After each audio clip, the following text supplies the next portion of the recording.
Welcome back to Highly Respected. I'm your host, Scott Greer, and today we're, of course, going to have another invigorating and incredible episode for you guys today. So hopefully you enjoy.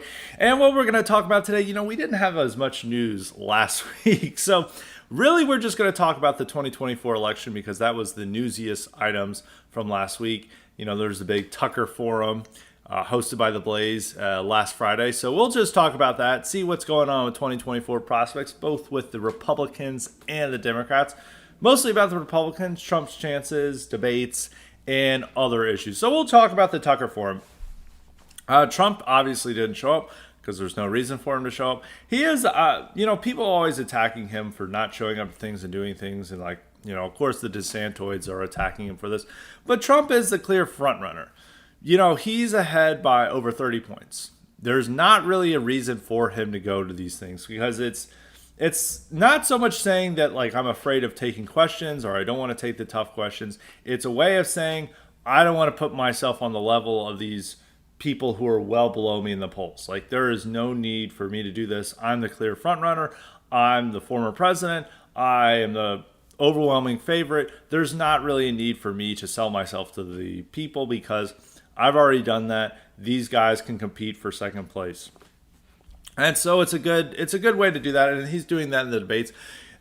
For content-wise, I would like Trump in the debates. But for political strategy-wise, I understand why he's not going to be in the debates. This becomes a bigger issue. I think in the forum would have been fine because people are like, oh, Tucker would have given him tough questions. Tucker was not going to give him tough questions. Which I'll go into this in a moment because Tucker's whole thing was about, the forum was less about destroying certain, even though he destroyed certain candidates, it was less about grilling all the candidates and making them all bow to Tucker. It was more about making Tucker as a newsmaker and him as a conservative favorite and him playing nice with all these candidates who are supported by a lot of conservatives and him being mean with the ones that conservatives don't really like. And so there are some candidates that he would probably have been tough on that he decided not to be because he's in a precarious situation right now. He no longer has his Fox show. He's trying to win over an audience. He's trying to build up his own media thing, his new media venture. And he can't really piss off a lot of people. He can't piss off DeSantis supporters. He needs them in his corner for whatever next thing he's going to do. And so I think that's why he went easier on DeSantis than he probably would have. But we'll go into that in a moment. But he would have done the same with Trump. He was not going to try to eviscerate Trump and call him a hypocrite and go after him and really hit him hard because he needs Trump supporters to be on his side. And if he was seen as an anti-Trump guy, never Trumper, people would have turned on him. And he's at a position where he can't alienate large sections of the conservative base. At this, he could have done this when he had his Fox show because his Fox show made him a powerful voice and an influential voice, but he no longer has that, and he's having to build up a new reputation, a new status outside of Fox, and he needs as much support as he can get, and there's no reason to needlessly alienate large sections of the conservative base. So it would have been nice questions. He could have shown up, but it was more about saying, hey, I don't want to put myself on the same level as, DeSantis, Vivek, Asa Hutchinson. There's no reason for me to do that. There's no reason to bring myself to that level. And it goes along with the debates as well, because the debates, if he was there, he'd be the central focus. All the attention would be paid on him. All the candidates would be gunning for him. All of them would be there. There's not really much reward from that. There's a lot of high risk from that. And the fact, there's going to be at least five other candidates on stage with him, and they're all going to be trying to attack him and bring him down. Now, probably be fine with that. Would it hurt him much? Probably not. But it's it's a needless risk, and he doesn't really need to do that because by bringing himself to that level, he legitimizes his opponents, and he says, I'm on the same level of them. Rather than saying, I'm the presumptive favorite, I'm well ahead of them, these guys have no chance against me, there's no reason for me to even debate them. And that sends a more powerful signal. And he doesn't lose any support or voters by not showing up at the debates. And it's also smart because if he doesn't show up at the debates, all the attention is then centered on the next guy, which is Ron DeSantis. And Ron DeSantis does not do well in debates. And if he becomes the center of attention and all the other candidates are trying to attack him and bring him down, it weakens him. And he's, as I said, he's not very good at debates. He's not very good in those situations. He's going to get awkward. They're going to show him up. And he is more, or he has a greater need to perform well in debates than Trump does. Because he's trying to sell himself off. Or he's trying to sell himself to the American public. He's trying to present himself as the real challenger to Trump, as the guy that you should pick instead of Trump. And if he's getting destroyed in a debate, that really hurts him. But he has no option to not be in the debate because it will actually hurt him by not participating, and he has to take that risk.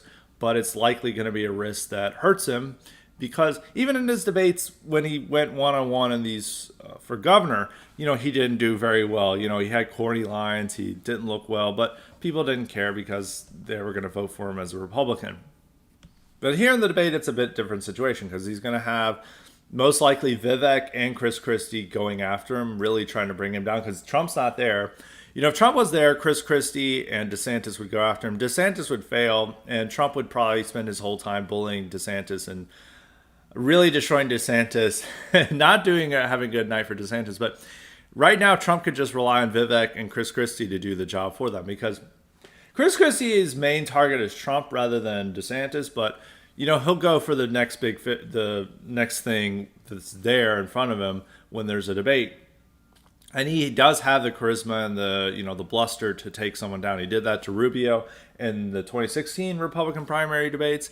He could do this again against DeSantis. And Vivek is obviously going to go after DeSantis, and it's order to please Trump because Vivek's whole strategy is to be the guy that Trump likes a lot. Either he's in the hopes that if Trump drops out, he would endorse Vivek, or maybe he could pick him for VP or something. But it's really just auditioning for Trump's favor. And no, there's no better way to be in Trump's favor than to annihilate Ron DeSantis on national TV, which is going to be his main goal. And DeSantis does not have the charisma he's not good thinking on his feet. He's not good in these situations where he's put in awkward moments and he's having to, as I said, think on his feet and come up with quick responses. And he's going to lose his cool and composure. And it's going to be a situation that helps these other candidates, and it's definitely going to hurt him. And so by Trump not appearing in the debate, it creates all the attention is on DeSantis. It becomes something that DeSantis has all the risk there, and that DeSantis becomes the target for all these other candidates. And he's going to get the lion's share of tough questions too, because the debaters will be like, oh, you're among the stage, you're the leader, so we're going to direct all our attention to you and all our questions to you. And it's going to be a very tough situation for him. Now, at the forum, going back to the Tucker forum, DeSantis did well. And it's probably because Tucker went easy on him compared to, Asa Hutchinson, Pence, and Tim Scott, who he really went hard after. He surprisingly didn't go that hard after Nikki Haley, or maybe Nikki Haley was just much better prepared for his questions than anyone else. But the people he really went hard on was Asa and Pence. And he tried to go hard on Tim Scott, but Tim Scott is so inoffensive. And this is like a draw to him, is that he's just like so inoffensive and trying so nice that he just kind of owned the moment. He just got up, while Tucker asked a tough question, and then talked to the audience and walked around and kind of owned Tucker in that situation, or negated Tucker's attacks, while Asa Hutchinson and Mike Pence just took being bullied by Tucker. While DeSantis and him had a nice conversation, and he gave him easy layups. Is like, what do you think about this currency idea that could harm people? The central bank digital currency, which is probably most people who are in the audience are like, what the hell is that? They don't realize what it is. But certain supporters of DeSantis would know, the extremely online supporters, and he's just like, we're gonna nix it, we're not gonna allow it. And so that helped him, and then he gave him kind of breathing room on Ukraine to just give these statements that don't give an answer. Like, once again, on Ukraine, he didn't really give an answer. But, depending on what you wanted to hear, if you wanted to hear that he's committed to the standard, globalist American empire policy on Ukraine. You could see that. If you want to see him as a non-interventionist in Ukraine, you can see that as well. And it's even with his question on Assange. He's like, we're going to look at some of these political prosecutions. He didn't offer a pardon for Assange. And also these issues are just not very important to the average Republican voter. Like, they're important to online people, but they're like, Julian Assange is not important at all to offline people. Ukraine has a little bit more of importance because it is a big topic, but I don't think the offline crowd it doesn't have quite the same position on it as the online crowd. They are worried about the amount of money we're spending, and they're also suspicious of it because they see it as Biden's war and Biden's thing, and so there does create that skepticism, as I would say, but it's not quite the, oh my God, this is the most important issue. It's going to lead to nuclear war.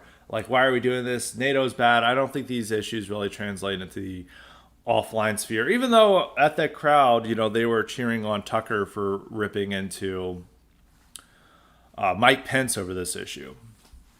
But Tucker didn't really press on this issue for, declarative statements on it, and he allowed him to talk, and it sounded great. And like DeSantis supporters, they haven't had much good news in a while. And they, acted like they had won the Super Bowl and that this is like a complete reversal and that DeSantis is going to soon overtake Trump thanks to this forum. I don't think so. There's a lot of times even DeSantis like had these moments where he's like talking about like his, he's trying to have a heartfelt moment where he's like talking about his daughter's ultrasound. His wife's ultrasound that was with his daughter. And he was like saying, it's like, well, I looked at this ultrasound and there was a whoosh sound. And I was like, wow, that's my daughter. And he's like, wow. And it was just so bad. He's like trying to have a heartfelt, touching moment. And it just came off as like a SNL parody of what a politician would talk about for their daughter's ultrasound. And it just shows like he doesn't have this like captivating story, this ability to connect. Because like any person would hear that and it's like, this is awkward. It's like, wow. It's like he doesn't know how to talk about it. The words he uses is like the whoosh sound. It's like, what are you trying to say? It's not this captivating story. It's like Vivek was talking about that. Like Vivek is an expert bullshitter. It's like very impressive how Vivek is able to just go in and he doesn't really have shame and he just has total confidence in what he says and he knows what the crowd would hear. And he's like, let me tell you what I heard when I saw my daughter's ultrasound. I saw, the left says that that's not a human, but I looked deep into there and I saw a living human that wants liberty, that wants to have the pursuit of happiness, and it's what the left wants to take away. And I am not going to allow that to take away because I know my daughter's experience and I know life begins at conception. And he would have this like powerful speech. I mean, it would be like if you're like, for people like us, would be like, oh my God, rolling our eyes and stuff. But like the boomers would be like up in their stands cheering as he knows how to give like the audience what they want. But like DeSantis is just like an awkward moment where he's trying to have this heartfelt moment. He's having a deep, captivating moment with his audience. He's trying to show a human side, and it just comes off like a parody. And it's always like a part of DeSantis's thing where it's like, well, once they hear his story, like people are really going to come around to him. And it's like, his story isn't that great. Like it's, he went, he's had a standard middle class upbringing. He went to the Ivy League. He was a Navy lawyer. And then he became congressman. Like, there's not a captivating, and he doesn't know how to sell this story. Like, there's not like, I'm from, his talking is like, I'm from a working class background, and then I went to Yale. It's, he doesn't really know how to sell that story to people. Vivek, unfortunately, does. I don't want to be too pro Vivek because a lot of this stuff I don't really like, but he would know how to sell that story of like, oh, I've come from an immigrant family and we came here for better dreams and to fulfill our life. And conservatives, yes, like unfortunately, they love these immigrant success stories. Nikki Haley is selling that.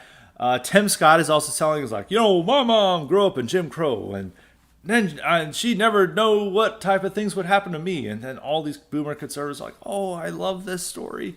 DeSantis doesn't have that captivating of a story. It's not an interesting story. Like, really what he's running on is his record and the fact that he has this perception that he's more competent than Trump. And, that does have some,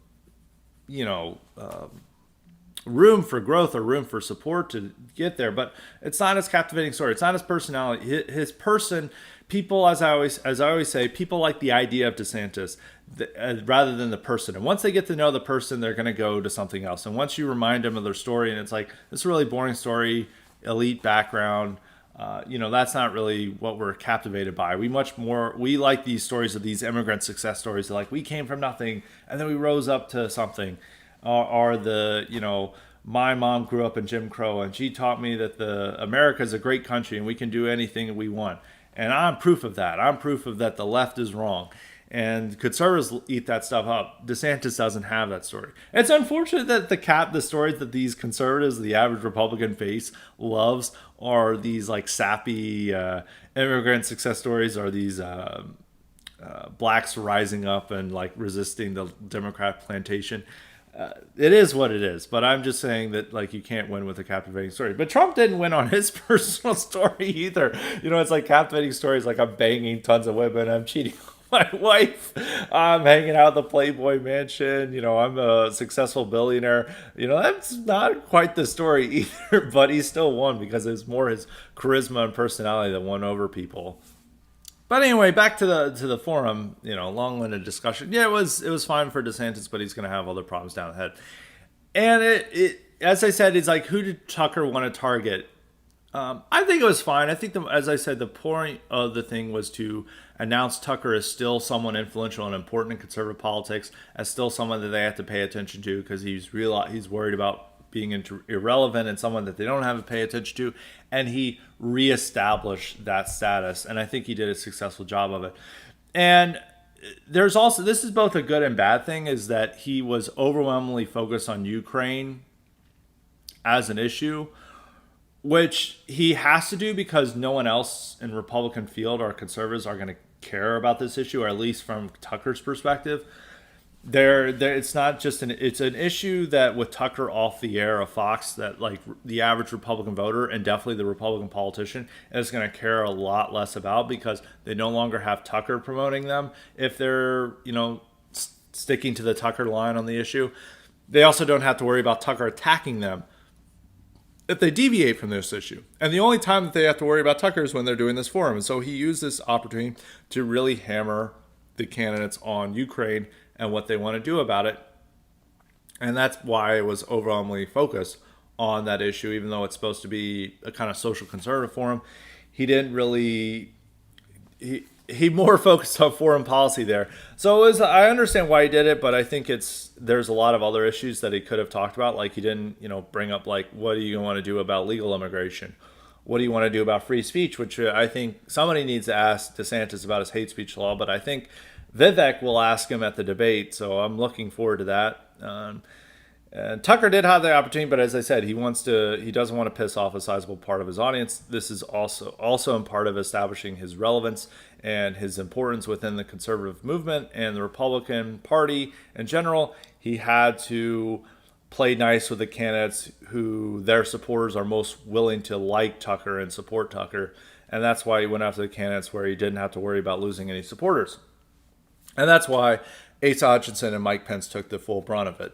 And Asa Hutchinson, he did get him on the transgender stuff where Asa Hutchinson really did not want to talk about that issue. And he's like, well, why are you not banning these permanent, treatment and altering surgeries for these kids? And Asa Hutchinson we wanted to move on to other issues. He showed himself as weak. He's like, well, it's for the parents. And he just like really ripped into him. And Pence, it was like the obvious moment is where like, you're saying that Ukraine matters more than American decline. And you say all these things that like, that it doesn't matter with our crime rising and our cities turning into hellholes. And then Pence misspoke and said that's not my concern, which he was not trying to say that. What he was trying to say is like, that's not what I'm saying, or that's not my belief. But he used that's not my concern, which comes off as domestic, he doesn't care about domestic concerns. Is that he's saying Ukraine is it? But Mike Pence sucks, so who cares? If it's a misquote, it's what it comes off as, and that's why you have to, when you're a politician, you have to carefully speak because people can easily take something that you say out of context or take another meaning than what you intended, and that's what happened with Pence. But I think it also, the important thing is like Asa Hutchinson wasn't going to be a serious candidate. But it does show that Mike Pence is not a serious candidate. I used to say that if Trump is out of the field for some reason, his legal problems, or he just decides not to run, Pence would be a more serious candidate. But I actually don't think, I would have to take him out of the running of people who could possibly win in a Trump-less field due to this. And it's also having fundraising issues. And the fact that Tucker really went after him and, the audience was loving it. And the fact he didn't really have to worry about alienating people, I think it is really a way of saying that the conservative base doesn't like him. And he also attacked him. He brought up about the election, and he also brought up the election topic with Nikki Haley, that it's saying that Biden got the 81 million votes, and both Pence and Haley agreed with that. That's stuff that's alienating to a lot of the base, and so it does show that Pence is not one of the serious candidates, serious non-Trump candidates, and that it's narrowing down the field of who can actually win. And really, if you Nikki Haley is actually doing well in fundraising, but I don't really think Nikki Haley is one of the people who could win in a Trump-less race. She has a charisma problem, a personality problem. She did well at that thing, but I think she just prepared much more effectively for Tucker than Pence and Hutchinson. I think Pence and Hutchinson expected a much softer interview and they didn't get it, and I think Haley prepared for a tougher interview and did a much better job, even though she said things that Tucker and a conservative base would not like. But as it stands, the three people who have a chance to winning without Trump in the field, because if Trump's in the field, he's going to win. I mean, that's always something I want to say. But if he's for some reason not in the field, the three people are Vivek, Tim Scott, and DeSantis. The person with the hardest chance of winning in that scenario would still be DeSantis, because Trump would absolutely hate DeSantis. Unless there's some miracle that made Trump tolerate DeSantis again, I don't know what that would be.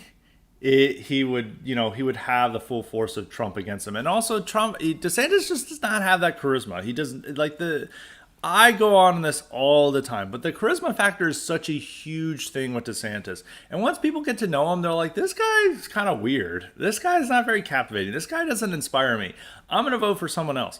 And Tim Scott, unfortunately, the fact that he's a black conservative, he's really inoffensive person. It's hard for a lot of these conservatives, it's hard to get really mad at Tim Scott, unless you're like a diehard conservative or very right-wing on Twitter. It's very hard for those offline people to be anti-Tim Scott. I've got a lot of family members who really like Tim Scott. So I see these people because it's just like a boomer mentality. The act of seeing a black conservative saying what they want to say and talking about the American story and about how much they love America, and they're like, oh my God, I love this. And the real unfortunate aspect is that Trump likes Tim Scott. Out of the candidates who are running right now, the only two he really likes are Scott and Vivek. He really hates Pence. He really hates DeSantis. He really hates Christie, but I don't think Christie has much of a chance. He doesn't like Haley, but not to the same extent that he hates DeSantis and Pence. DeSantis and Pence and probably Christie are the three he hates the most. But there's a lot he doesn't like. But the two he actually likes are Tim Scott and Vivek. And if he dropped out, those would be the two he'd most likely to endorse. And the real scary thing would be if Tim Scott offers a pardon to Trump, because then Trump may drop out to endorse Tim Scott, and that would not be very good. Tim Scott, and so those are the people, and people have always doubted the Tim Scott thing. When I've always heard it's like, there's no way Tim Scott can win. In what primary? Because they imagine that the entire Republican primary is like what they see on Twitter. And no, the offline crowd is very different. They are still not that much different from what they were in 2012. And the fact is, a black conservative coming out there and saying what they want to hear and, giving this, I guess you could say it is a shuck and jive, even though it's not quite that way, but him just going out there and, saying I love America, it's the greatest country. Look at me, I'm the promise. And they're just like, oh my God, we love this. And if he gets like Trump's endorsement or Trump's support, or rather just Trump like not attacking him and just Trump saying I like him, that can really help him out. It's a very, the ordinary Republican voters are not like people on Twitter. They're not very coherent in a lot of their beliefs, but they would definitely go for Tim Scott. It's still an uphill battle for him, and it's all dependent on whether Trump stays in the race. But that could be changing because it's also depending on when Trump's court case is going to happen. Right now it's scheduled for next month, but it's not going to happen next month. And there's two different appeals for it to be delayed. One is from Trump, which they want it indefinitely delayed, hopefully until after the election, with the stated intention that it'd be after the election. Is that look that like having this court case interferes with a presidential election that's politically motivated. He doesn't have the time to devote to this because he's running for president. This is going to infringe on his right to run for office, etc. And the Trump office is using that. Jack Smith, his office is asking for a delay to December. So a lot of this depends on when that court case and his documents happen. It's likely there's going to be another delay from the December one. I would put my bets on early 2024 sometime, and it could be right in the middle of the primary when it happens. It's just all depending on the judge. And the judge is very sympathetic and tolerant towards Trump, more so than any other judge that he could possibly have. But I think she wants to have a quicker trial, and I don't think she's going to delay it. Eileen Cannon is going to delay it past the 2024 election, which is what he wants. There's also the problem is that they're likely preparing another federal indictment against him over Stop the Steal and J6. What they're going to charge, I have no earthly idea. What crime he committed, I don't even know what the hell there is. It's a much weaker case, but the DOJ realizes that they're not certain about the documents. They also want to charge Trump over J6 and Stop the Steal. They have long wanted to do that ever since January 6, 2021. They want to charge him with this. They feel he's guilty of something. They just have to figure out what he's guilty of. Now, the J6 committee did recommend a set of charges, mostly with obstructing an official procedure. The entire committee did not agree to seditious conspiracy. I don't think they're going to charge him with something like that because I think it would be much harder to do. If they charge him with seditious conspiracy, that's a real move. Everything is already in escalation, but that's a real just like, we are wanting to send a big message here rather than even a conviction. But they would have a tough time selling this in any other setting, but they're going to try this likely in DC, and they could charge him with whatever the hell they want. They could say that he pulled the trigger that killed Ashley Babbitt. They don't need evidence. They we say so. And they can take a nap throughout the trial, and the jury can be like, he's guilty. And he's guilty. And it's like the DC jurisdiction. They know they're going to get a guilty verdict no matter what. So they just have to figure out what's the best case there. And whether a judge would be there. And also they'd likely have a judge who's less amenable to Trump, who would insist on a prompt jury trial, who would insist on a speedy trial to ensure for whenever they have it. And I think that it would be tougher for Trump to delay that trial after the 2024 election, because his real goal is to, win the election and then have his Department of Justice drop the charges, which is a good thing. I don't know what would happen with state trials, because the Georgia case also over the election, the 2020 election, they're supposed to announce charges in that next month. There's other people that are supposed to be charged with it. It's unclear if Trump's going to be one of them. There's already the New York case, which is the weakest. Well, besides the J6, which hasn't been announced, which is probably the weakest of all of them. But once again, it's being tried in Manhattan, so they can just charge them with whatever they want, and they're going to likely have a jury that would vote to convict.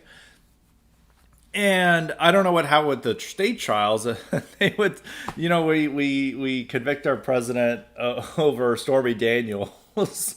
Who knows what would happen there? But I predict that it's most likely he's going to have some trial in 2024. Which trial it is, I'm not sure of. It's all dependent on the Eileen Cannon in Florida. If I think she delays it past the 2024 election, if she listens to Trump's team's argument saying that like it's going to interfere with the election, it's whatever. It's a democracy. Democracy's on the line. She would be more willing to listen to that argument. She may delay it to like 2025.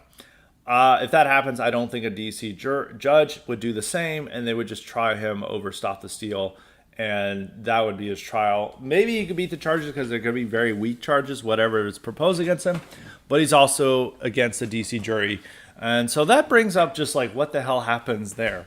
And so there's a chance if the trial happens before the primaries really take off, or there's still a chance to switch over, that Trump may realize that if he gets convicted, let's say he gets convicted, whatever, and he realizes that, it's likely he's not going to win. And his best bet is to just support a Republican who will pardon him. And if that's happening right in the middle of the primary or before the nominate or before the convention, he may just back another candidate and say that's who we were wanting to go with. And I think there's still a case where, at the convention, if, say, he won the primaries outright, but he says, I pledge all my delegates to Vivek or Tim Scott, who are the two most likely recipients of it, then then that's probably what would happen. Be a very weird case. He could still just run from a prison cell, or I don't know if he'd be put in a prison cell. There's also problems with what happens if he's convicted. I don't think they're going to put him in a supermax because the Secret Service would still be with him. Whether the Secret Service could be posted in his jail cell, I don't know how that's going to work. He goes to the shower and the Secret Service agents are there making sure the Black Gorilla family doesn't stab him. I don't know what happens in this case. But I think they would just build him in his own prison, or say they would find a military installation and just say, okay, you're being housed here. I don't think they're going to put him in a super. It's unprecedented. We've never convicted a president before, so we have no earthly idea what to do. And I don't think we're going to put him in a supermax, but we're going to try to put him in some. If they convict him, they're going to put him in some jail. And this is all dependent on whether he gets convicted. I think there's a chance that he doesn't get convicted. It's going to be very tough for him to get found not guilty in the documents case, but I think there's a very strong chance that he's found, that there's a hung jury. There's a very strong chance of that, and I think that's why Jack Smith wants to do the Stop the Steal stuff, because they feel that there's going to be less of a chance of a hung jury in D.C. So there's a lot of factors in play. So what would happen in that case if he's convicted? I don't think his chances are very good if he's convicted. In some ways, you just let's fuck it. Let's still support him like anyone else's. Every other Republican's chances are going to be as equally as bad, even with the conviction, because there's going to be, I think, if he did get convicted, there would be such a demoralization of Republicans that they would have a tough time getting them out, whether he's the candidate or not. I don't think a lot of people are we want Trump. And instead we're having to vote for Tim Scott or Vivek or whoever else. Maybe there's somebody else he may endorse. I don't think a lot, there'd be trouble getting that turnout for them. And there may be so many moderates turned off by, the Republicans and getting convicted. They'll be brainwashed by the media to think that they can't vote for Republicans because they nominated a convicted felon or whatever. So they may, a threat to democracy as their guy. So maybe they may not vote for him.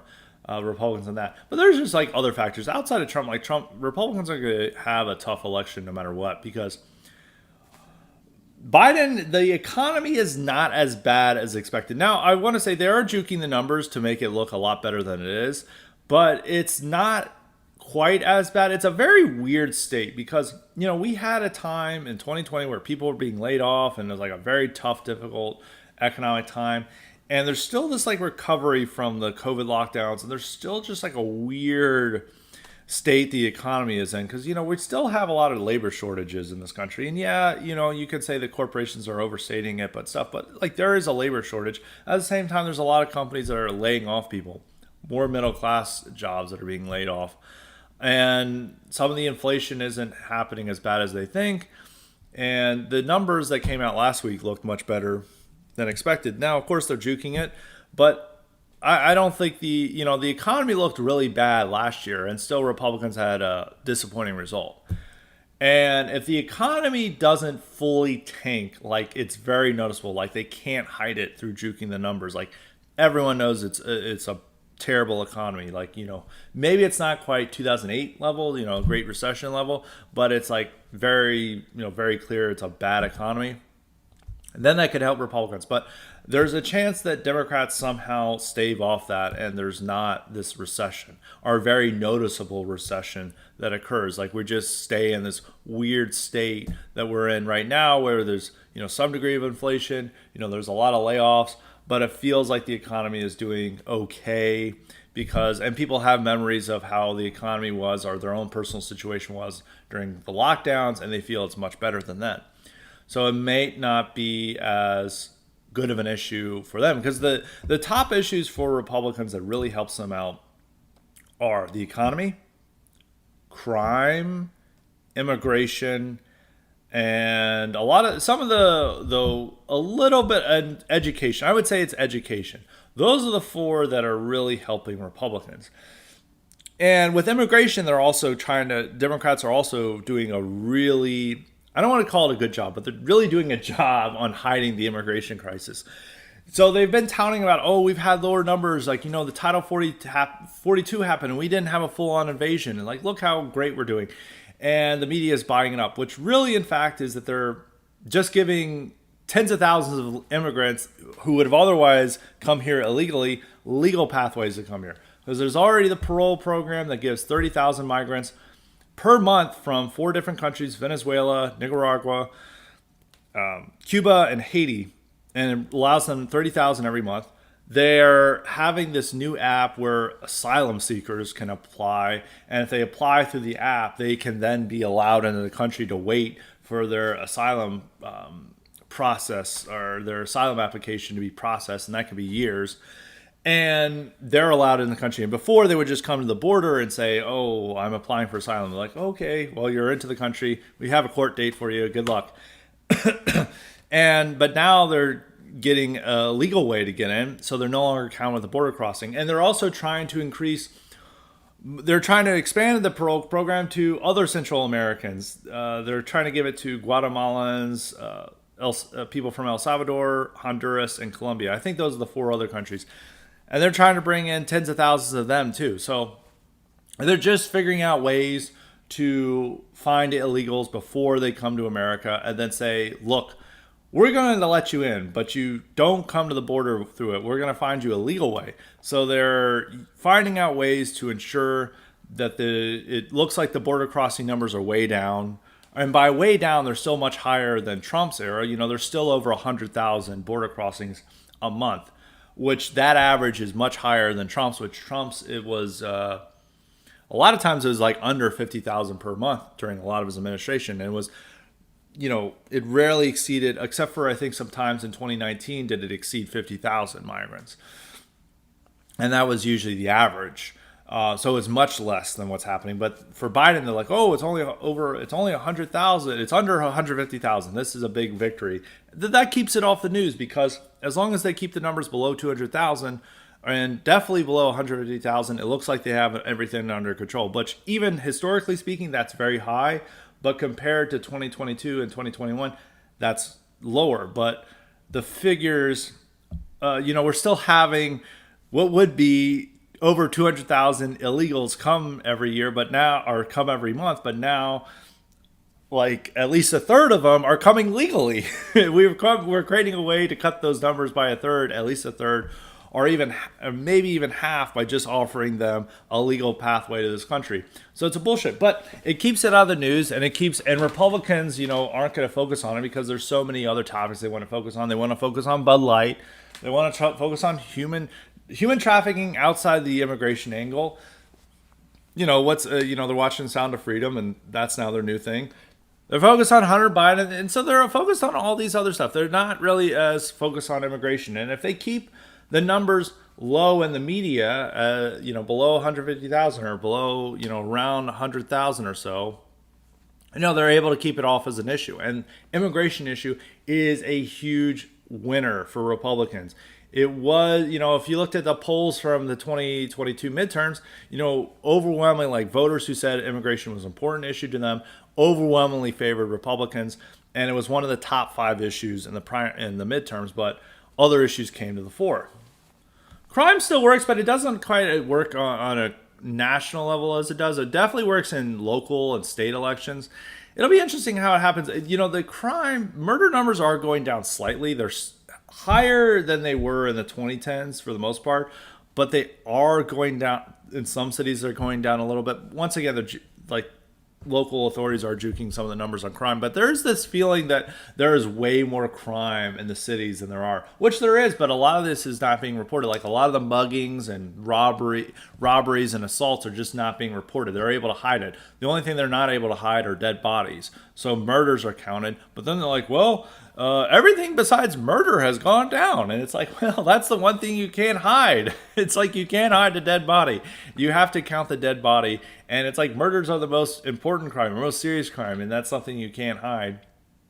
And there's definitely a feeling that in a lot of these cities that it's becoming less safe. I mean, throughout the country, whether it's DC, San Francisco, LA, Chicago, New York, there is this feeling that they are less safe. And even though maybe the data, which is maybe not the best way to gauge how dangerous the city is, may show that it's like, oh, crime isn't as bad as people think. But people feel like crime is a problem, and that does help Republicans. But it may not be enough to overcome the idea that the economy is doing okay. Biden seems to have solved immigration. He obviously hasn't. And education still helps as well, if they're indoctrinating students. But a lot of that, the education angle also dealt with the COVID lockdowns and making kids wear masks at all times of day and closing schools and stuff. And now that's thankfully no longer a problem. But it's not an issue, and that really hurt Republicans. Is why you saw such good results for Republicans in 2021, because the lockdowns are still going on. They're still doing insane stuff with the schools, and making people show their vax pass to go to a concert or go to a bar, and they're having to wear masks all the time. And people were just outraged by this. And this is why they won a blue state in Virginia, and they nearly won a blue state gubernatorial race in New Jersey. Very strong blue state. It was that COVID thing, but that's been taken away.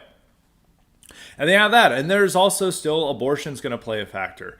And, all conservatives want to say abortion was not a factor in the midterms. It was obviously a factor. It hurt Republicans. It's still going to be a factor in the general election. And so these are all things that are happening, is that, Democrats are working to neutralize issues that really help Republicans or make them not as big of problems or seem as big of problems for 2024. And they're going to emphasize one of the Republicans' weak points in abortion, which regardless of your views on it, obviously most people here are pro-life and most people are very anti-abortion. But you have to admit, it's not helping Republicans in elections. Even if you say it's whatever the cost, we're still going to be anti-abortion. But you do have to admit it hurts Republicans in these elections. If you feel that's a necessary cost, that's fine. But I think you just have to admit that. At the same time, conservatives are going to focus on these frivolous, conservative media-driven issues that people don't give a shit about. Whether it's Bud Light, banning Bud Light, whatever Hunter Biden's up to, an overwhelming focus on drag queens, which I think people aren't really radically opposed to the drag queen bans, but they do feel like this isn't really what matters to them. The trans athletes in sports is not people don't oppose the bans, but it's not an issue they care deeply about, and it doesn't motivate voters. This happened, throughout the 2022 midterms. They ran heavily on this issue, and voters just didn't care about it, or didn't care about it to the extent that Republicans thought they did. But they're going to run hard on this issue, and so they may feel like Republicans are running on issues that we don't really care about. We find their abortion issue extreme, and it seems like Biden's got everything covered with immigration and the economy and foreign policy, and we'll just stick with what the status quo. And there could be that very way, and they may just he may not be able to speak period, with Biden. You know, he may be really old and senile, but they'll just stick with Grandpa Joe, despite whatever Republicans put their way, even without Trump. So it's going to be a very tough election. I don't want to say Democrats are slated to win, and I don't want to make that far out prediction because just imagine this is July 2019, going into the 2020 election, and then making predictions based on the 2020 election, based on what the situation was like then.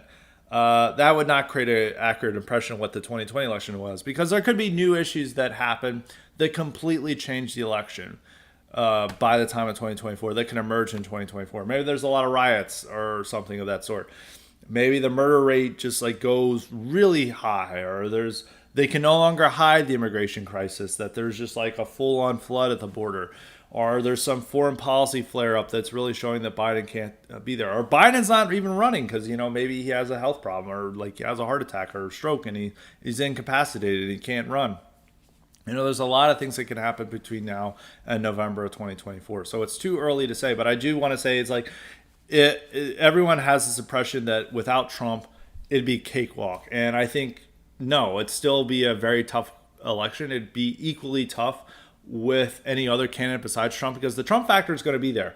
And if they don't have Trump, they're going to have to worry about losing that strong hardcore of Trump supporters to be there, to be the turnout base, in rural areas, that there's going to be that turnout factor that they may not be able to rely on without Trump on the ticket.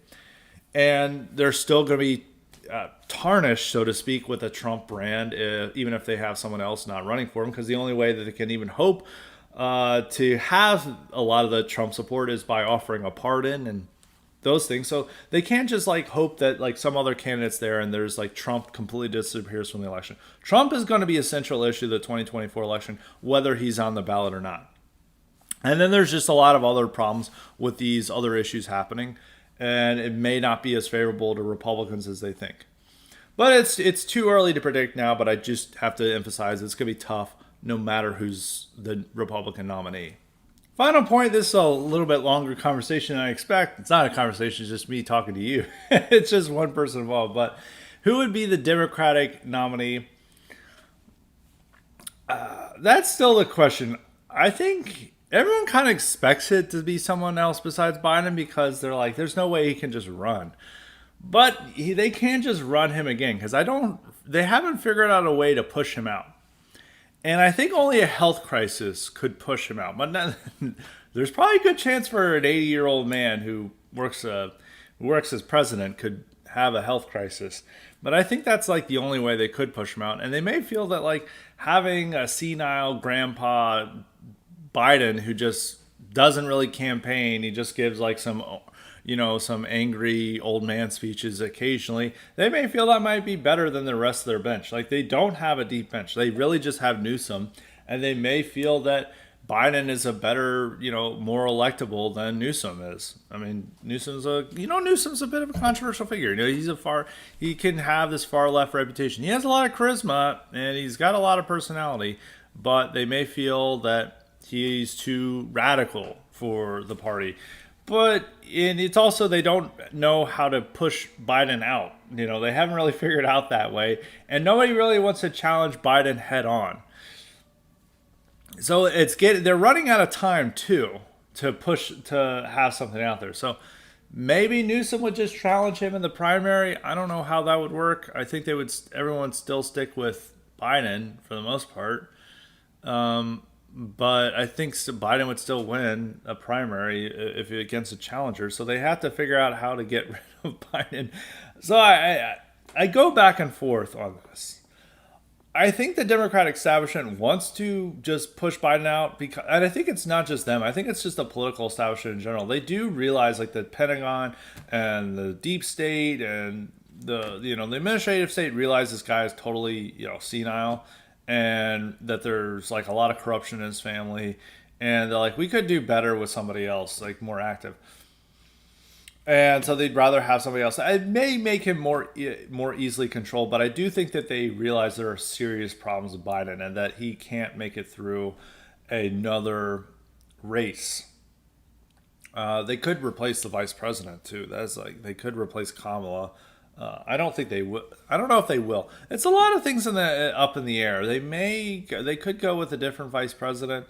It hasn't been really suggested yet, but they may be on that more insistent on it because they may worry that Biden's not going to make it, might not make it to 2028. And there has been historical precedent for running a severely ill man on a presidential ticket, them knowing he is not well enough to be president. I mean, FDR was at death's door in 1944, and they still ran him.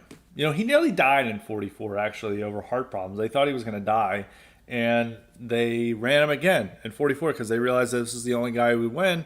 And they're like, well, we'll just pick a vice president who we can trust to run the country rather than the radical Henry Wallace, who was the vice president from 41 to 45. He was the second vice president. And so they did that before. It's a little bit harder to get away with it now, but they may feel like they might as well do it if like the Republican candidate is in jail and the Democratic candidate is like in a nursing home, and they're like, all right, well, let's go. Maybe they'll vote for the nursing home candidate. So I go back and forth. I do feel like they want to figure out a way to get another candidate in that's not Biden, and that candidate, they really only just have Newsom. But they haven't figured out a way yet, and they may just end up with settling with him. If it's like we enter 2024 and Biden's still the nominee candidate, still running for president, still all things there, I think he's going to be the nominee unless he just like keels over and has like he's incapacitated or so he has a real health crisis that ensures that he can't run for president. That's pretty much the only way that's going to get him out. And I don't think the scandals are going to be much because they rally around him behind Hunter, and the way they rallied around him over the cocaine scandal, and they offered like the dumbest excuses for it. It just shows that they're willing to circle the wagons around Biden, and they'll just stick with Biden because they don't really have another option, and they don't know how to get rid of Biden, and they may feel like, well, this is our best bet to win. We'll just make the best of it. So I go back and forth on this question. In a recent podcast, I've said I think they want to replace him. I do think they do want to replace him, but the time is running out on the ability to replace him. So we'll keep an eye on it. There's so many things going on in the primary, in this general election that like there's Trump's legal problems, there's Biden's health problems, and the two people who are the obvious frontrunners for their primary may not be on the ticket due to those issues. So something to keep an eye on. I gotta change my opinion from week to week on this. And I had this centrist take that yes, they want to replace Biden, but they are losing the ability to, and they may end up settling with Biden as a candidate. So that is my updates on 2024. And we'll go on to a little bit of other topic. I was actually going to talk about this topic a little bit further, but I talked so much about the 2024 race that I don't have as much time, and I have some really good Con Elite questions that I want to go off on. So this question is the topic of Lonely America, which I'm writing an article about. It's going to be a brilliant article, so be on the lookout. And it's like this coming out with a census data that nearly 30% of Americans are living alone. And I just made this point in a tweet saying that, like, yeah, this is a huge problem, and it's only going to get worse as Zoomers and Millennials age. And already a lot of them are, like, friendless, sexless, dateless guys, especially among young men. It's like at least a third. It was nearly a third in 2020, and I bet it's over a third now of guys aged 18 to 24 who've had no sexual contact in a year. Now, granted, maybe they're saving themselves for marriage, but I think for a lot of those guys, maybe that's not the stated reason. You could say that, but women are not having that same experience. So it's very much the case, and it's just like the amount of men who are dating. It's like I think it's 63% of men are completely single, and that's under 30. And for women in that age demographic, it's in the 30s, which some of that is women are dating older men, which not many men are dating older women. And so that is a little weird. It's like, how does that work out? But a lot of that is due to women dating older men who are outside of that age demographic. And there's just other things. It's like most people don't even have close friends. It's like nearly half of Americans say they have fewer than 3 close friends. And so a lot of the stuff is going to go in the article. There's a lot of explanations for this. Some of it is like why Americans are so disconnected, why they're so alone. A lot of it, a couple big reasons. The two reasons that I really want to point out is that the complete evaporation or elimination of civil society in America is like, back in the day, when de Tocqueville wrote his stuff, they were always like, oh, the strong civil society. We have these associations that people are part of. Like there are community groups. They're Mason lodges. Some people may not like the Mason lodges, but they have these groups. Besides that, they're cultural groups, they're churches, their extended family networks that were there that really placed them in a community and placed where they were, and it allowed them to have close friends, allowed them to meet women or men to, marry. And that's how society set up. But that's all been eliminated. It's like, people aren't a part of any civil groups anymore, civil associations. They're not part of, they're not going to church. They're not even members of their church. And so that's been complete evaporation. And that was usually the previous way of socializing people and making friends. And also a lot of people work from home now, or they work for smaller companies and they don't even get to meet people at work. So that further eliminates the opportunities to make friends and find a girlfriend or whatever. And the second big reason that doesn't get enough attention, because a lot of the conservative attention, as always I said, is too many men are playing video games or watching too much porn, which there's are problems with that, but I don't think those are responses to the problem rather than the causes of the problem. And a real cause of the problem is the massive amount of freedom of choice in America, that you have an unprecedented level of to be free of responsibilities that an adult would have had 50 years ago. Now you can forego that. And that's especially the case with women, is that more women are entering the workforce than ever before, and they're making more money, or at least at the early stages and entry level stages, they're more likely to make more money. More of them are going to college than men. It's 60% to 40% female to male ratio at American universities now. And women now have these opportunities that they never before. They had this unlimited, or this assumption that they have unlimited freedom, unlimited options. It's just like, what do I want to do? It's like, I can go out and have endless brunch. I can go out on the town and have a good time. I can have endless dates, and I have a job that just allows me to go on vacation all the time, and it's not that hard. And they just really have this dream world for them that they could have never imagined, that their parents and grandparents could have never imagined, and now they have all these opportunities. And society tells them that they need to live it up. Eat, Pray, Love, like bestseller book. There's other bestsellers like this. Most media movies are about this, like Emily in Paris is very much playing up this fantasy of like, you need to be unencumbered and unattached so you can live out this dream life that is before you. And the one thing that can get away in this is having a husband and having a family. And by delaying that family, you can, go on these travel excursions, meet exotic men for one night stands and whatever, and just have this unlimited freedom, or this belief in unlimited freedom, and the fact that they have the concept of unlimited options for them for, dating partners or potential husbands, makes them, not want to settle down as well. And that's a hard problem to solve, because you're really just telling women that they need to give up their freedom of choice, which maybe they're not the best in managing that. And it's very tough to convince them to like, oh, well, actually, you should just settle down with a family, which even you see a lot of these conservative women who do that, and then they return to freedom, even if they have kids. So even like women who have our beliefs will not even fully sacrifice the freedom of choice that they have. They still want to live out that fantasy that's promoted by mass media. And that's a big reason. I'll talk about this a little bit more in the article and flesh it out. But that's something that's really overlooked in these conversations about this, because everything is about like how it's the men's fault, that they need to just put down the video games and they need to do all these things because there's all these eager women ready to marry them. And there's also problems with that. It's like all these women want to marry a man who makes more money than them and who has more power and authority than them.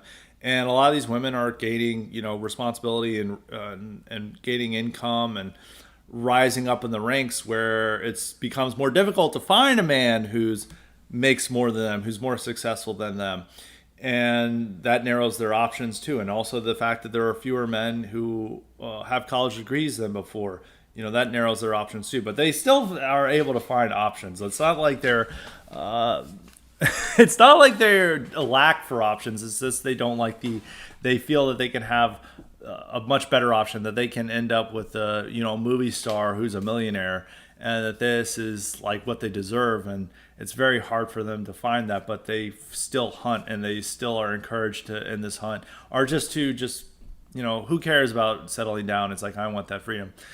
And that's going to be a bigger problem. And so that's one factor that's going to lead to a lot of the loneliness epidemic, and decline in fertility rate, and decline in family formation, and a lot of other problems that are going to happen in society.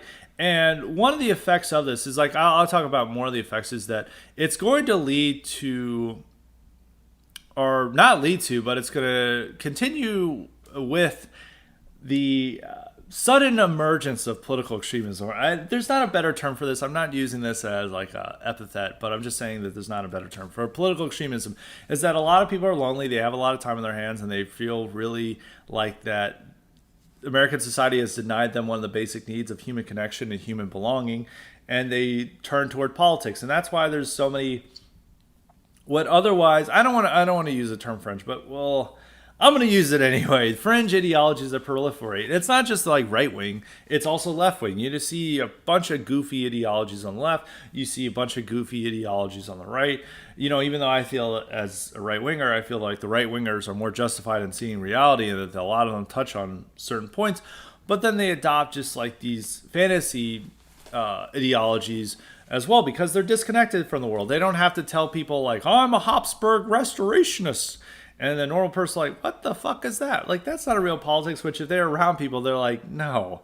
Unless that's their scene that's like all into it. Maybe they're in a track cat scene. But so people adopt like these really far out there ideologies because, they're alone on their computer, and the only people they're interacting with are online, and they'll, push them into another level. And it becomes disconnected with what real world events are happening there. And so people will just adopt this. It's like adopting a music subculture with their politics. And more people are going to do that because they feel that something's gone wrong, and they're unconnected from people to, which in some ways is good, because a lot of times normies would be like, oh, that's racist. Oh, we can't believe that. Which it does give people the opportunity to challenge taboos and go beyond what they're supposed to believe. But at the same time, it also makes them go a little bit past that and go into kind of frivolous and harmless territory, or just like goofy territory. And there's no real way to say, hey, like, how about we ensure that you have an ideology that can relate to at least to the average Republican, and get them to, understand what you're coming from. And a lot of people are just like, no, I'm just caring about what my Discord chat says. But the larger point I want to say is that the loneliness epidemic means that America is never going to return to normal. It's like, in the 70s, we had a lot of real world problems, but people were still marrying, people still had a ton of close friends, and people were connected with one another. We don't have that today. And now that's going to just lead to a lot more political radicalism in the country due to that loneliness. Is that the fact is, and a lot of people turn to these political ideologies to find human connection, to find a sense of belonging. And that's going to be a much bigger motivation for people down the line, as more people are living alone, more people are married, more people have no close friends. And that is going to allow for this stuff to continue to proliferate and emerge. It's both good and bad. If you're a centrist, it's very bad. But for us, it's very good, because you do need people to be outsiders to realize that there's something wrong in society. And there is something fundamentally wrong in society if everyone is, miserable, and like depression rates are up and suicide rates are up. And so there is something wrong. And if you're like an average person who's just, everything's going great, their main concern is like their football team, who they're signing in free agency, they're not going to care about these important issues. They're just going to focus on the fun stuff. But if with people who are outsiders, they're going to realize there's something wrong. But at the same time, you need to make sure you're not completely a home for the marginalized and home for the losers. So there is that balance you need. But that's something to keep in mind, is that no matter what happens in the 2024 election, they're not going to return to normality, because of what our society is like now. You're not going to suddenly convince all these incels and loners and other people living alone and miserable to be like, oh, well, everything's fine now that Trump's there. I'm just going to be a standard Republican or Democrat, and we're all going to stand up for the multicultural America. People are still be questioning these things and still skeptical and still having legitimate issues with the way society is being run. So we'll talk about that more in the article. Other ideas I had, but that's it. I'm going to go on to the cognitive elite questions today. As a reminder, you too can get the power to ask me questions or suggest guests and topics if you sign up for the cognitive elite option at highlyrespected.substack.com, and make sure to sign up for the IQ supplements while you're there. There is somebody who had a question. I know they said it in the comments of highly respected of one of the last posts I had. I did respond to that person. I did send out an email for that person. If I did not get to your question, I will get to your question next week. So it's just that person. I want to say that would have been 4 questions, but we have 3 questions today, so it's a lot on our plate, and they're very good questions.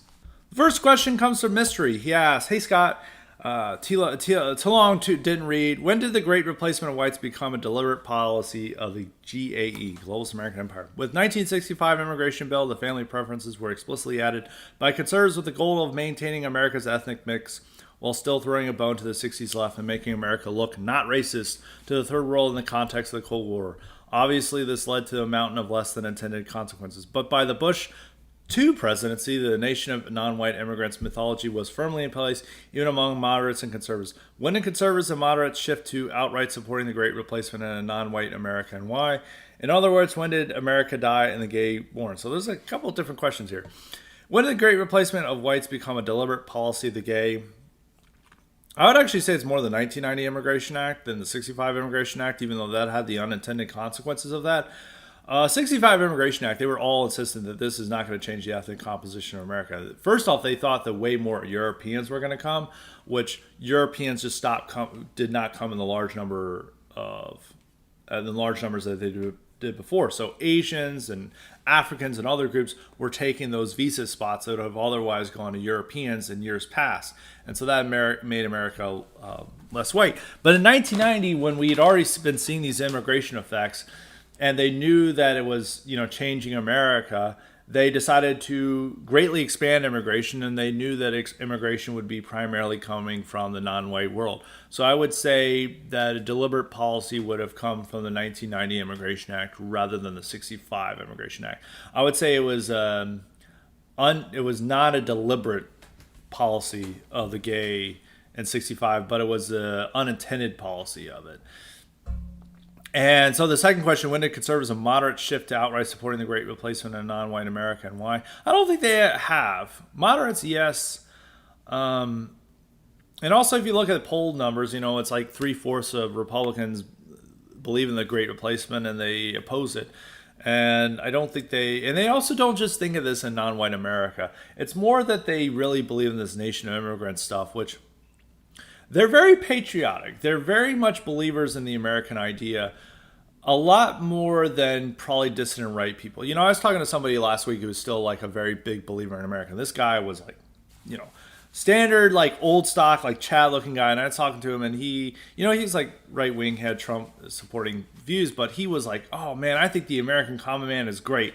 I really believe in this country. I think the America is just like a great place." And there's still great things about it, and I understood where he was coming from, but for a lot of those people, they aren't that bothered by these issues because they're just like, they see hardworking immigrants, they're like, wow, they made their life there, and they don't really view these things in racial matters, because one of the things about white privilege in America is that you can abandon race and ethnicity, and you can abandon all traditions of the past of like old ethnic animosities and old ethnic traditions, and you're unburdening yourself with that, and you just become a free-floating individual.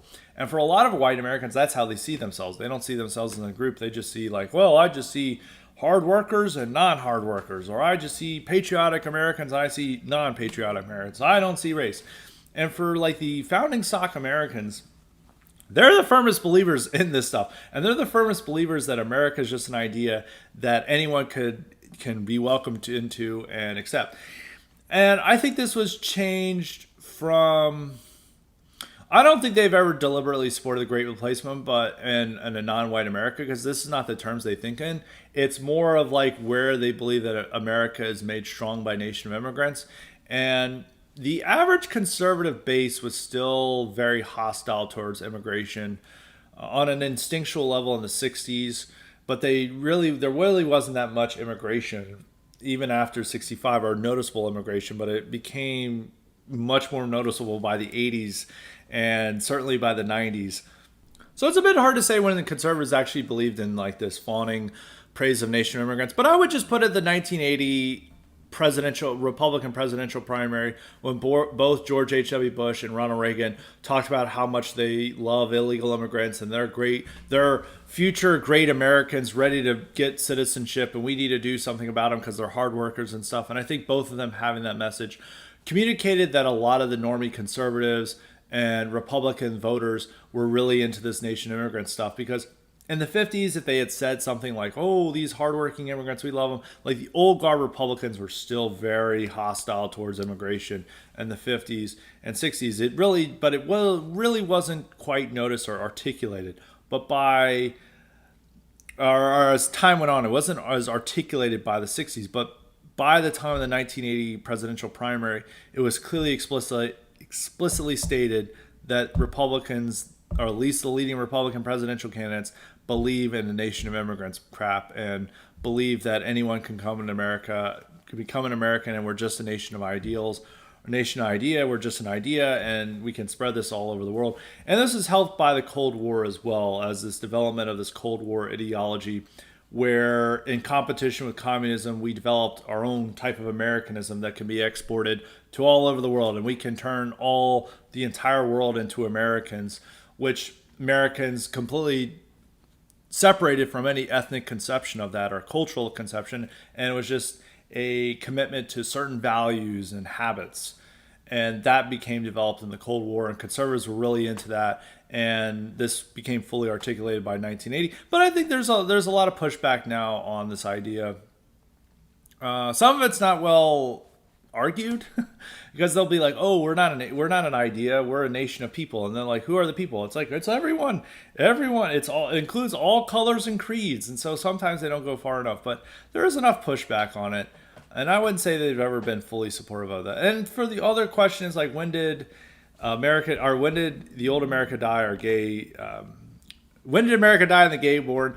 If you really want to point it out, like where like it became official policy of America that the ethnic or folkish conception of America was completely forbidden. I'm just combining the German and the English of that. Completely forbidden, and the ideological conception of America reigned supreme and undisputed. It was the mid '60s. It was with the '64 Civil Rights Act, the Voting Rights Act, and then finally with the 65 Immigration Act. That it's a little bit cliche, but I would say that that's the point where that old conception of America, that ethnic conception of America, was displaced from the mainstream, and the globalist American empire was born, or came to full fruition, came to maturity, because it was starting to be born in World War II and the Cold War, and with our promotion of a lot of these ideas, and then it became fully realized by 65. So that'd be my answer to the question. It's very good questions you have. Very good questions, mystery. Now the second question comes from Bill. He asks, hey Scott, conservative media has been singing the praises of El Salvador's Nayib Bukele for the past few months. Is conservative media's interest in Bukele warranted, and does he actually serve as a model for politicians in America looking to be tough on crime, or is this another conservative media digression? No, I think it's warranted. I think what he's doing, at first I was very skeptical. I thought this was just a PR effort by people he'd paid off in conservative media, but no, he's having an effect. Like, they once had the highest murder rate, now they have one of the lowest murder rates in Latin America due to this tough on crime policy and arresting all these drug dealers and gangbangers. And so it's very effective. I think it's very good that we're praising this, because it shows that we support law and order and ideas we could bring here to America. So I wouldn't say it's entirely digression. There's a little bit too much infatuation with him, because it's hard to export. There's certain things you can do in El Salvador that you can't do in America. And I think of America, we had like, oh, we're going to have a prison camps for bad population. Really what they would do is just round up incels and right-wingers and put them in a prison camp rather than they would gangbangers. Like, we just don't operate on that. They would just say, this is racist. This is a racist policy if we did that. And then like, well, how about we round up incels and do this. Like you could imagine like all the incels doing the stuff, like marching around, like with no, just in their boxers, just walking around and like guards yelling at them. Like the American public would love that. They're like, yeah, get those incels. But if we actually brought those policies here, it would be directed against like groups like that. It would not be directed against gangbangers. But I think it's very good for conservatives to praise this stuff because it does show we support law and order and we admire these type of policies, and we could bring something, of the sort of just like cracking down on crime. And the answer to this is a tough on crime policy rather than sympathizing with criminals. So I like that. And I do, it's similar to Orban, by conservatives praising Orban and showing that we're supporting immigration restriction. And with supporting Bukele, we're supporting tough on crime policies and law and order. So I think it's warranted. Maybe it gets a little overboard, but I mostly support it, mostly sympathize with it. And this is coming from somebody who was very skeptical of this before. I felt this was just a PR campaign, that it was actually not lowering crime, but it actually did. And it's actually been very effective and successful for El Salvador. I don't think America could replicate it due to where we are now, but I do think it shows how tough on crime policies is the way to lower the murder rate. Not rewarding criminals, not freeing them on bail, not giving them no bail policies that we have. So I like it. It's an alternative for what the trend in America is seeing, and it shows conservatives are embracing the right position on crime. And the final question comes from our good friend, New England refugee. He always makes sure to ask the question, which this could be you if you're like him, but he's always dedicated. We always know we got a question coming from him. And he asks, hey, Scott, whose influence is worse on the right? Stu Peters lying about weather machines and fake wars, or Steve Turley's always triumphant grift-fest fantasy where the right never loses? Thanks. I don't want to directly attack either. Well, maybe. I don't want to directly attack. I know there's some big Stu Peters fans who are highly respected, so I don't want to be too anti them. I don't really know Steve Turley that much. I hear the name. I know that he did like 15 episodes on Bud Light. And it's always like, woo, Bud Light's on the way on. It's about to die, like conservatives' major victory.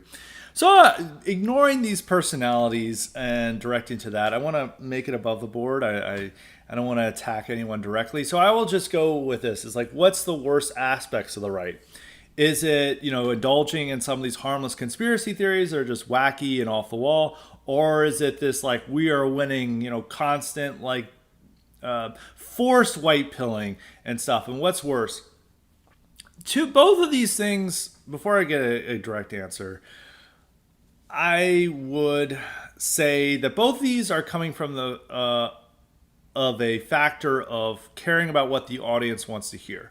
Both these things are great for building massive audiences, because this is really what a lot of the people in our sphere want to hear. They either want to hear like off the wall, like conspiracy theories that I just discovered this forbidden truth. Here's the real scoop on this. The war in Ukraine is fake. And like, whoa, the normies aren't ready for this. And people really love conspiracy theories. You can see this by just the massive amount of engagement this stuff got on Twitter earlier this year. It still does. Some of the stuff still does. Not as much. I mean, I think Elon realized it was not a good model to have like Damar Hamlin was replaced by a clone get like 50,000 likes. I think they did try to, make sure that this stuff wasn't getting too big, but there's still like the conspiracy theories that get off. Like, like every group, Wignac group that shows up en masse that they're actually FBI agents. That stuff that happened in the Portland protests with the Rose City Nationals. I think, that was their name. That was a huge deal, and that was getting tons of, and Elon Musk got into that. So the conspiracy theories are still there. And the always triumphant grift fest fantasy, which I guess the Steve Turley guy gets into. I don't buy Bud Light, but which others do too, is like Benny Johnson and others. It does give a false sense and that's why there's so much obsession with Bud Light, because it's like the one thing that they can show results for, which they can't show results for anything else. And it's like saying like, we're woke is on the retreat, woke is dying, we're winning, and this stuff. But what's worse, you do need to get people white pills. I sometimes don't do that but I've just like decided I'd rather be honest. I don't try to black pill people. I don't try to, I also don't try to lie to people. And I just want to be honest with people and not be just like a simple propagandist. And I think for a lot of people out there, they just want propagandists. They just want people to tell them what they want to hear. And that's either wild conspiracy theories or we're about to destroy liberalism next month. And those are the two things that people want to really hear right now because they want to escape from reality. They really, deep in their hearts, they know something is wrong. They know something it's going in an even worse direction. And they realize that there's, some things that are really bad, so to speak, really speaking that way. But they want to have the idea that there's something else out there that they can be entertained by and that they can, escape from reality. And conspiracy theories and these over-the-top white pills that sound, forced and delusional are the two ways to really escape that. And that's why a lot of content creators are getting into this stuff because content creators are, even if they're independent media, they're probably more dependent on their audience than others because, there's a subscriber model. If you're telling things your audience doesn't want to hear, subscribers are going to leave. You're going to lose money. You're going to lose audience. You're going to lose ad revenue. You're going to lose all these things. So they want to tell the audience what they want to hear. And the conspiracy theory angle is a little bit more dangerous because that could kick you off platforms. That could get you deplatformed. But going with the white pills is a more harmless way to say that and just saying like, boom, conservatives are winning. And even Timcast gets into that as well. It's necessary, but they go over the board because that's what their audience wants to feel like, that sense of optimism and that they are winning. And they'll sometimes lie to their audience about what's happening or focus on frivolous issues for 15 episodes in order to give people that. But what's the worst effect on it? I'd probably say the conspiracy theories because they turn off people. And if you're like, your whole side is like talking about weather machines and the war in Ukraine is fake and all this stuff, like there's gonna be normal people like, these people are fucking insane. I don't want to be a part of that. But the delusional white pills, that's not going to turn people off. They may be like, well, I think they're being a little over the top, but they're not going to just like, I don't want to be in the like tinfoil hat brigade. And the tinfoil hat brigade does turn off people. So I would say neither one is as harmful or as you could imagine. There's a harmless aspect to both, which is both good and bad. It's both, it's elixir. It's an opiate for people's like day-to-day reality so they can escape reality and not face the real issues that we have in front of us. Actually, I would say there's not many redeeming qualities of the conspiracy theories besides like entertainment value. I mean, it's like funny content, but people genuinely believe this stuff. And I was like found like a woman's account that actually believes real raw news stories. And real raw news stories are really funny as long as you know that they're bullshit. But this woman really believes them. And I was on her account and it was like really dark account. It was really bad account. I was like, oh my God. Like, I do worry about these older people who get into this stuff. It's like, it's a very dark mentality to get into. So I don't, they're funny for the people who don't believe them, but at the same time, there's a lot of people who believe them. And it's like very dark and grim and like what happens in their mindset. But the white pills, you do need to offer people white pills. I do think it makes people a little bit delusional and unrealistic about what's happening, but it doesn't have as much of a negative effect as the conspiracy theories do. And, there's some basis and truth in them, which a lot of this stuff is not, the conspiracy theory stuff. Not all, I'm just saying the general, like the really off the wall stuff, like the war in Ukraine is like filmed on a soundstage in Hollywood or something like that. That stuff is like really off the wall. I think that's way worse, or not way worse, but just worse than the delusional white pills. But the delusional white pills, I think, are more annoying for me because serious people take them, believe them more than the wild conspiracy theories, and people on Twitter do, and I have to argue with it. But in the bigger picture, the conspiracy theories don't really have any value, and they're more have a negative value if we're talking about whatever possible value they could have. Well, the delusional white pills can have a value, can make people optimistic and keep them from being blackpilled. But at the same time, it has the risk of diluting them into believing the world is operating in a way that it's not. So that would be my solution on that. And this is beyond Stu Peters and Steve Turley. I don't want to say which one is worse from them. I know Stu Peters gets into some base stuff. I don't know if Steve Turley does, but so I don't want to compare them between them. I'm just saying in the general, like conspiracy theories versus delusional and over the top white pills. I would say the conspiracy theories or worse because they don't offer quite a positive value, and they can actually distract people from realizing what's really going on because they need an elaborate conspiracy theory to believe anything that's happening. Like on the Ukraine war, if you believe it's fake, then like, how do you operate on this conflict? You're not operating this in the real world. So it's like, it makes people stupid. But if you're, with the delusional white pills, it'll just make people think that like by Bud Light sales that you're about to have like a conservative revolution, which is not quite the case. But it does illustrate what like a lot of content creators are now, that they're slaves to their audience, and they're wanting to tell their audience whatever they want to hear. And the audience right now, if you want a big audience, it's to get into conspiracy theories and delusional white pills.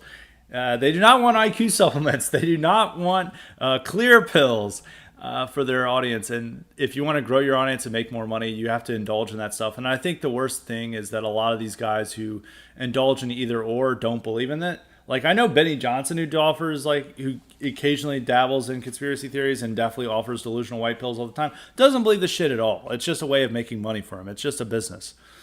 And unlike me, with honest, humble IQ supplement salesman Scott Greer, I genuinely believe everything I say, and I usually take risks by pissing off a lot of my audience by saying that, as you can see by the comments and stuff. And I just want to say what I believe. And if people don't like it, well, they can get very mad in the live stream, which is what happens. But if you want to build a huge subscriber base, if you want to have like audience and they're just, giving you money, those are the two options to go with. And I think that's why a lot of the discourse on the right is getting worse, is because people care more about delivering what their audience wants to hear and just like meme propaganda, rather than honestly assessing what's going on and offering their true and honest and reasoned opinions on the world around them. They instead just want to make a profit off of people who realize there's something wrong with the world, but they'll be satisfied with wild conspiracy theories and blowing up Bud Light cans. So that's it for today for the highly respected. Hopefully you guys enjoyed. Hopefully it wasn't too blackpilling. Hopefully it was an invigorating experience. But we're going to have some great content lined up for this week. As I said, I'm writing this great article on Lonely America. I might try to get an American Greatness rather than on my Substack. I also have another article I'm going to try to work on. If I submit that to American Greatness, which I think would probably be published, depending on when I send it on, it would probably be published next week.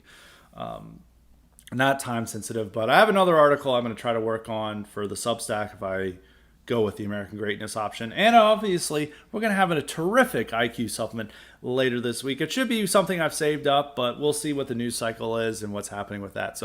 But it's going to be terrific no matter what. So until next time, stay respected.